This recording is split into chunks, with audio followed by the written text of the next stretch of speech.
These are some of the bonuses that make Greece a frighteningly strong diplomatic civ in Civ 7, and not a bad cultural one either. So how does this titan of the Antiquity Age do it? First and foremost, Greece has more influence in the game than Civ has had on my misguided but unshakable belief that Gandhi possessed and used many nuclear weapons. There seems to be opportunities at every turn for the player to generate influence whilst playing Greece. Influence is a new sort of currency in Civ 7 that plays a huge role in diplomacy. Starting with the initial greeting when meeting a new civ, pretty much all diplomatic actions cost an amount of influence. Influence is also used to shape and control independent powers across the map. As Greece, these 2-for-1 replacement for barbarians and city-states will be your new best friend, as they work in synergy with Greece's cultural and diplomatic bonuses to make Greece even stronger. When referencing average view duration on YouTube, Pythagoras once exclaimed that silence is better than unmeaning words, so maybe I should tell you about their bonuses and how they actually work. Greece's unique ability Democratia gives increased influence per turn on the palace. The palace is pretty much the first building you get access to in a game of Civ, so it's worth remembering that this will stack throughout the age, so it's a nice bonus. Their two unique buildings are firstly the Parthenon, which gives a base bonus of culture and gains influence if placed on rough terrain. Thankfully, Greece has a bias towards rough terrain, which will help players make the most of this. Secondly, the Odeon, which provides a base bonus of happiness and a culture adjacency for quarters. Happiness is vital if players want to keep making the most of their specialists and maximising their city yields. It also accumulates on a global level to trigger celebrations, which I quote are special events that provide powerful buffs and slots for traditions and social policies. Celebrations also make me want to start singing that song by Kool and the Gang, but that has absolutely nothing to do with this. Building both the Parthenon and Odeon in a district creates an Acropolis unique quarter. This provides increased gold on the Parthenon unique building for each city-state that Greece is suzerain of.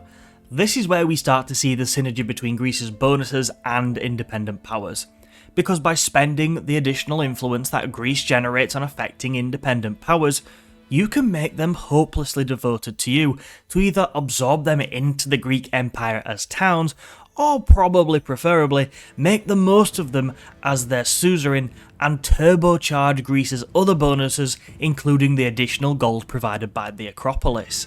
Another of Greece's really cool features are its unique scholar units, the Logius.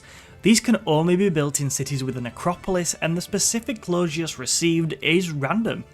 There's 10 potential Logius to unlock, but I don't have time to talk about them all, nor can I make my own decisions, so I asked the Wheel of Fortune to decide for me. The Wheel of Fortune is a completely original idea of mine, by the way, nothing remotely similar has ever existed. Probably. In its wisdom, the wheel chose Hypatia and Sappho to speak about. When Hypatia is activated on a library, it adds science to the building. I have to admit, out of all 10, this is the one I'm probably least excited about because I'm not sure how powerful science is going to be in Civ 7's new age system. The tech race basically resets at the start of each age. What Hypatia does demonstrate though, is the variety of bonuses that different Logius give, with others providing bonuses to other parts of the game, such as influence, happiness and culture. Speaking of culture, Sappho provides a codex called Hymn to Aphrodite, which, when activated on a constructible with a great work slot, grants culture. I think that culture will be a very powerful yield in Civ 7, and this Logius will help Greece generate more, and therefore complete its civics tree, so it sounds good to me.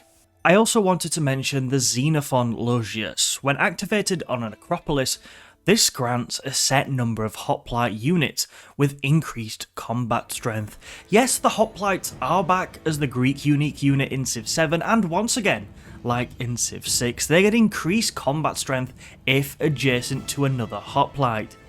I'm not even going to pretend the first thing I'm going to do with this is anything other than attack my neighbour.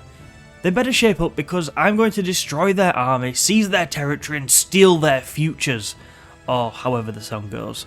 Details on all 10 of Greece's loges can be found by following the link in the description.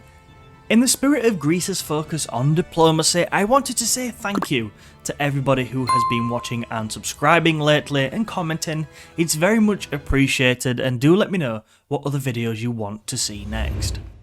Ladies and gentlemen, I must ask you, are you one of those people who are simply furious that Civ 7 stops after World War II?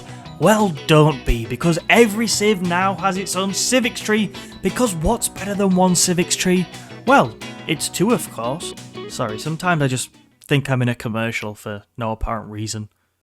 The first entrance into Greece's civics tree is Ecclesia. Now, it's worth remembering that these have multiple tiers.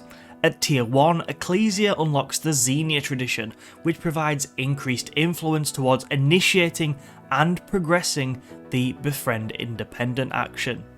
At tier 2, Ecclesia gives increased culture per turn for active endeavours, sanctions and projects that you started or supported. The next of Greece's civics is Agoge. At tier 1, Agoge unlocks the Strategio tradition, which allows commanders to gain increased influence. At tier 2, hoplites gain increased combat strength for each city-state that you are suzerain of. I'm loving the synergy here between Greece's bonuses and city-states, and this is another good example. And finally, we have Samachia. At tier 1, this furthers the synergy between Greece and its city-states, because it adds culture for each city-state that you are suzerain of, and it also increases the settlement limit. At tier 2, it allows players to stretch their influence further by unlocking the Delian League tradition, which grants increased influence towards initiating endeavours, and the Peloponnese League tradition, which grants increased influence towards initiating sanctions, meaning that when compared to other civs, you will have more influence left over to use later. This civic also allows the Greeks to build the Oracle Wonder earlier. This adds culture, and when gaining rewards from a narrative event, allows Greece to gain additional culture per age. It must be placed on a rough terrain tile, but this shouldn't be a problem with Greece, as Greece has a bias towards that terrain.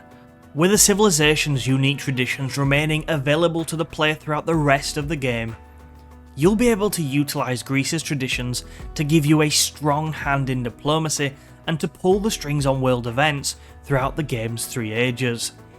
If you want to play with a focus on culture and diplomacy, and if you want to make the most of independent powers in 7, or perhaps if you're just a very manipulative person who likes the idea of mass amounts of influence a little bit too much, you'll probably enjoy giving Greece a go in Civ 7's Antiquity Age. Let me know which Civ I should cover next, and if playing tall is your thing, you can check out the video on screen now to see how Civ 7 is bringing that back into fashion. Thanks for watching, I appreciate you all, and I will catch you soon.